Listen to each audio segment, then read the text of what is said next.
Sabre mamina omi do bebe wada ma bebia wo bia wo ba bedie tie nanto omani abusia way every star assurance Mr. Otu kanasa na be ho star assurance said the bema na kasa ne se brichi abo woni nananom nyina no ne wan sore waka no ameka bi anyi de no woni so na ogida de asabie buru ankyere do eti Ukraine some 1,000 Ghana cedis 10 million ani diemo am Naomi Ukraine wadama one busia nyina da oma monye monfanto brace you ensom doma ya baba wo mo minimi se maji time so madase ani diemo bro sana wade nyina Dr. Stephen Amwa MP4 in MP4 in Shiaso Dr. Stephen Amwa Bema na se biko be man ka benya batatuo se be buru etomani ana to no so ani wo ba ye kura 2,000 Ghana cedis 2,000 Ghana cedis 20 good million ani diemo esi Ukraine wono man nyina da so na nkabusia yemfa ento brace you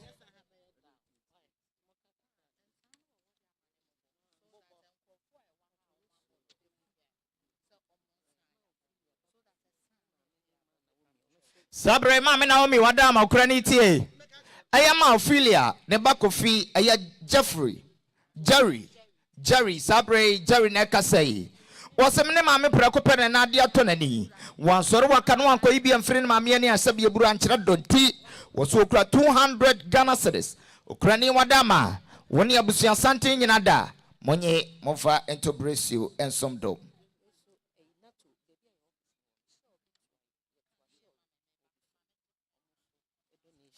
Sabre Ukraine ono mama santie bio NATO show filling station na NATO nyinem Sabre omo eneka say Mr. Israel ono enene dom nyina yake ho abom ene yesemo brebie yesi abaye kura 400 Ghana cedis 400 Ghana cedis mam krani wadama wono man nyina monye monfa ento brace ensom dom Yama obibia kwaba yeguso yada edom nyina se enidie maburu se ene mababe dom nananom mobabe boye nyina achidom mabeta ye chi ewo ye na ochida die mu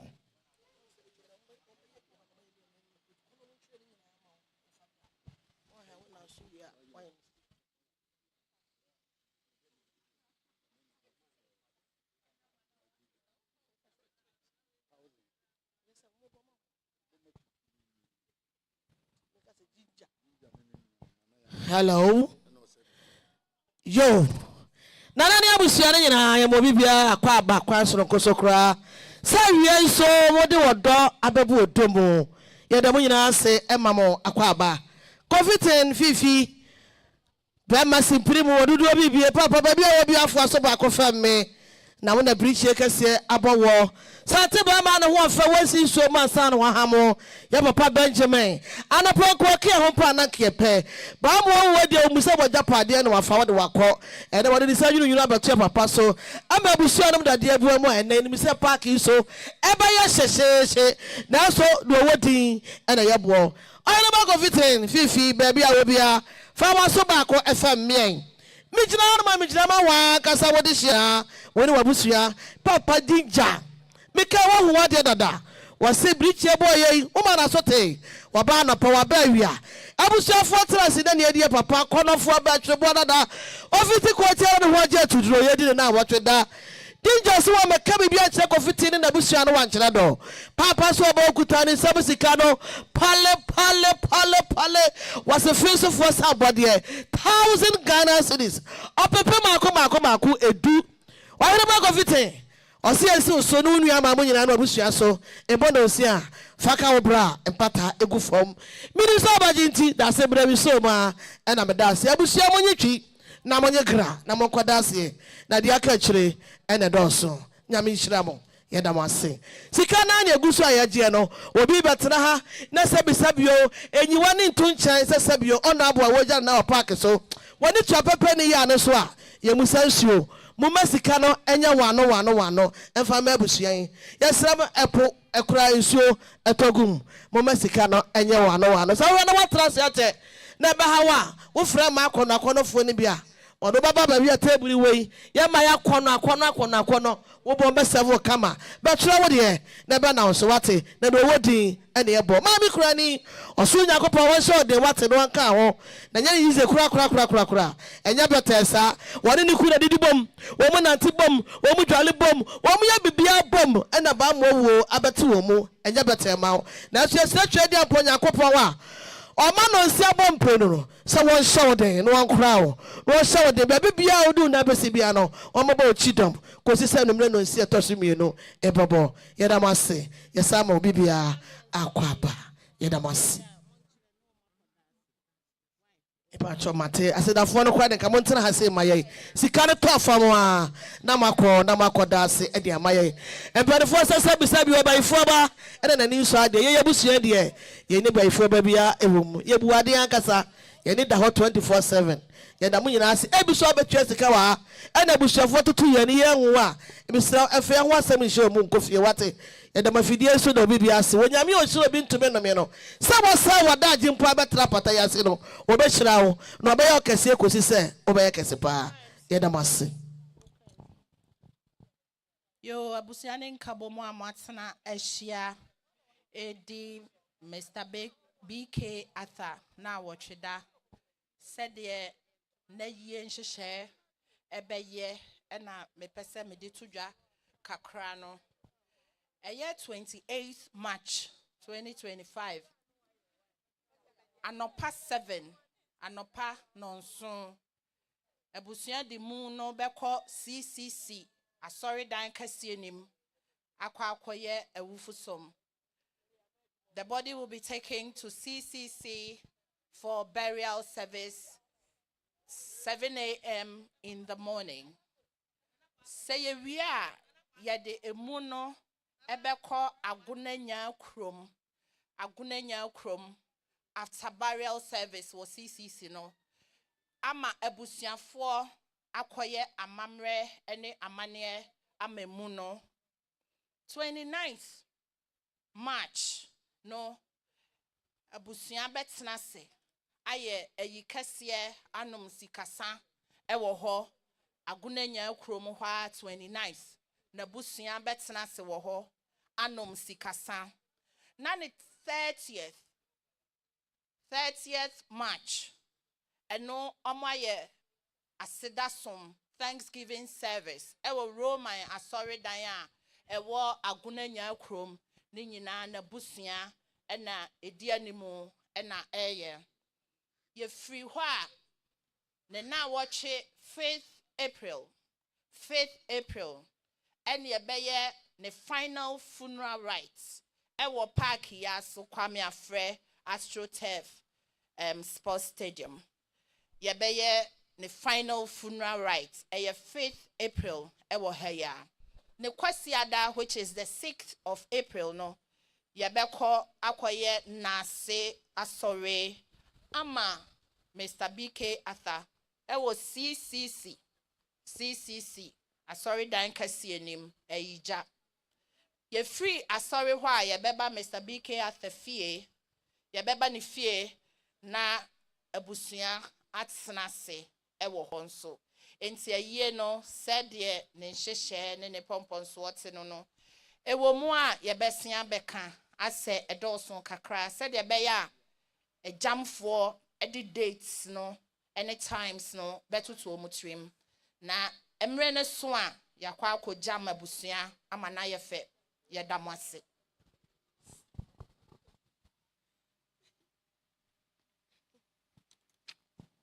Hello. Yo nana ne abusua ne nyina yesra mane de kasa kakra yɛyɛ nkwada ba iwa me nua ba ma me gina ho 9 years ɛna me am so 12 years yɛyɛ nkwada ketewa pa yɛsrɛ ma ne die kwa so si anofo ma odo ne homobro nti yɛbu emu aseka sɛ momfa nkyɛ yɛ nipa do mu kasa wuru ne trasare bu akɔde bɔkɔ akɔtɔ ɔfɔrefoɔ bi anim na asɛm a woka na wano fomfom ɛne ti bebu abra yɛyɛ nkwada ketewa yɛ anofo ma ne die kwa so na mode akyɛ yɛn yo kofi that the fifi baby I will be afo asomba ko FM me mijirama wa kasa ufie for aye Mr. Kwaten na Kwaten odudu bibie waso ma ne te se wunu ya odu apanyini wa fra ne ntema wo de tentene so ena wudi na wo tweda na Kwaten se wa meka bibia nkyere wa na wa nkyere do oso wa okuta ne sab sika no 200 Ghana cedis opepemie no fifi ensi so na ntu abusua ne nyina ebono nsia faka wo bra pata egu from na Kwaten ene na yire onyame onhyira mo na oma mo Kwaten tena ahoden ewum yedamase Sabre nana no madama enedie motie. Aye Mrs. George Atta wone ne ma brembrem womo ene kabrebie yede atwere aye mame krani wadama sabre wono manyina aye Mr. Atta ne nua pani aye Mr. George Atta aye ne yire sabre ne maso eka ho bi womo ene kasei womo se ye ba ya 500 Ghana cedis ye mame Naomi ono ma ene die mo moje na monfa Opemsuo sana aye pastor nana edusei na edusei poku ono so e ba ya 1000 Ghana cedis okrani ono ma ene die mo monye monfa Opemsuo sabre aye yera Alfred Atta aye ne nana Mr. Asiedu na busia ena sabre omadru ha omoba bechia sana aye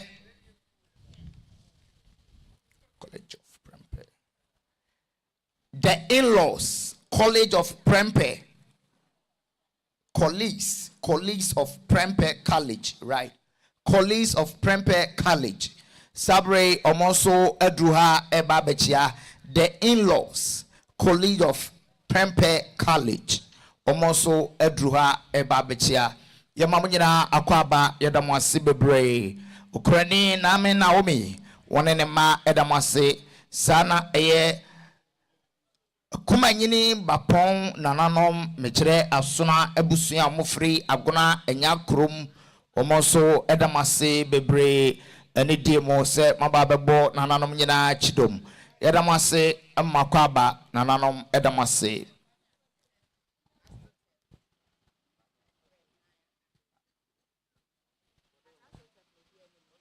fin crying a buyer almost say almost 2,000 cedis 20 million 2,000 cedis monye a yamudi asisam konya awo and Kwesi Okorie omufin crying and a buyer ya GNT ya dase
Yeah. Naomi, any DNA amblase kwaso tenase. Auntie Naomi, tenase. Sabre, hey, ya mami kurene. Yama me krani Naomi any dear mother tenase na osewanom edromo echa. Ye reja ni boaten akwaba na century. Ye mama so akwaba. Ye rene ejeni boaten kokoso de shokronkron pen wansem. Ye ma akwaba so nkokwanso. Na no madama any dear ne ambrase ekwanso. Sadie nananom asonabusuan abonchi ene agoranya krom. Obekrani Yamame Naomi Emma Otenase no onyina no ekobenkrom se yem papa Benjamin Kwamina ata Yakopon ya dom ne atinkwam na se Kristo maya eda yedibe yi no aye na yie afia ye womu ye ono ne bosome a etoso miensa ne nafua aduonu enwotwe sada no eye fiada yede yem papa yi ebeko CCC asodem anopa nonson na yakwa kobie yem papa so amadofo ne ajanfo ahwe nani achi asu agya no kwan no nkron na yekata no so aye ewofo som amanu webe no du baako na osom no aban na wieye na yema yem papa so akoninchi empenisi kuntu hwane a ninchi enekro ne de ne ko agona nyakrom na yakwa akopɛ no korabre na se de ne kɔ hɔ a abusua ebeye amamre amano enu nachi yabepe no korabre na adechie 29th March no eye memenda nanom ebetena se ewo agoranya krom baabia ye no na yanom yem papa na chiri sikasa agina so aye no abrempon eye ewo ni krom ni kwasiada na etoso 30th March no eno so anopa no nkro na abusua do Nyankopon asede kwa akoma no ewo Roman asodem ewo agoranya krom Nyankopon eye yadomo a ne na wotwe 5th April ne memenda 5th April no ye baba betena se ewo ahya Kwame afo asfotef ebia ye tidi na wotwe dey na yasa ye yem papa yi na brempo yi asanso anom na chiri sikasa na de chie Kwame afre na de chie kwasiada na etoso 6 no 6 April yade Onyankopon aseda be kwa akoma no ewo CCC asodem ewo eija tech eija eho ena abusua ebesade Onyankopon aseda be kwa akoma no na asesum nachi eye kwasiada no abusua betena se ewo yem papa Kwamina ata ono akasa ne fie na ewo kwada so estate atena se anom na chiri sikasa agina so aye na brempon eyia eno etwa to kra entisa ukono bibisa wo se yem papa Kwamina ata na ye no eye daban a eye 28th and 29th 30th March eno de 28 no anopa no kwa na bekoso ewo CCC de aka ni nyina ebekoso ewo agona nyakrom oho ene yakwa akopɛ no korabre na yaye na ayi 5th and 6th April ni ababa betranse ewo aheye ebia yati edi na watch day na no kwasi adan yakwa akotranse wo yem papa ono ankasa ne fie mom ye hye no so na dan dura yemra ne meboa nananom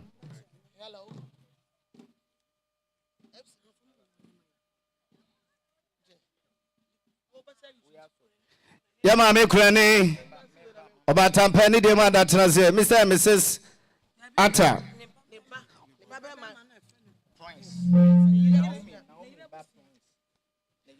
yama me kurani oba Prince na busua ena ne yere abusua ena mprempren wonadura Prince ye tisubim ema mi kurani ne baba ma Prince santra kono atoya kokko tuntumi eye ne baba ma Prince ne yire na busua ana ato santra kono adu ha na omodu odo ababu odomu tuntum kokko wo mu ni sika ade ache so o mu se aye mafa ho kanyina ye da baseba makwa aba piao yo dana ni abusuare nyina me sa me gina ha biemo me gina ma jama me akasa me de hye ma de nyina fifi baby a obi afo aso baako efam me gina ma me jama wa akasa wo de hye wa de nyina sister Angela wase na de nyina ne fifi wo ma ne te se obrada panyini wa fra ne ntema e wona tentene so enna ne adi bra na wo tweda anji se wa meka bibi a kire fifi anu an kire do o so ba okuta ne sam sika no 1000 Ghana cedis million mako edu fifi ɔsɛ ɛsiw so na nto abusua no nyinaa ɛbɔ no nsi a fa ka wo bra mpata egu fam menim sɛ ɔbagye nti mesoma ɛna mada aseɛ ɔbaakwanafo Angela baabi a wɔbi onyame ɔhyira a obi ntumi no meɛ no ɔnhyira wo na ɔma akwatentena ahoɔden wɔ ɔmanya 102.9 yɛda mas na no madama yɛwura Atapoku ɔyɛ driver ne mprempren waduru ha ɔba bɛkyia yɛ maame kunani ɛne ne mba sana ɛno akyi maame Naomi Wadama ɛyɛ CCC asafo ɔmo nso adu ha yɛ ba bɛkyia maame kurani wɔne ne mma no nyinaa da yɛbɛma mo yɛakɔ hyɛden ɛne dakena yɛda mo ase Kwesi yɛwura Kwesi wo ne Perry ɛne deɛ ne abrasɛ kwa so na mutie Beatrice ɔyɛ former secretary ɛma Atachi construction yɛwura Atachampon the secretary said all can 500 Ghana cedis and can sika no 5 million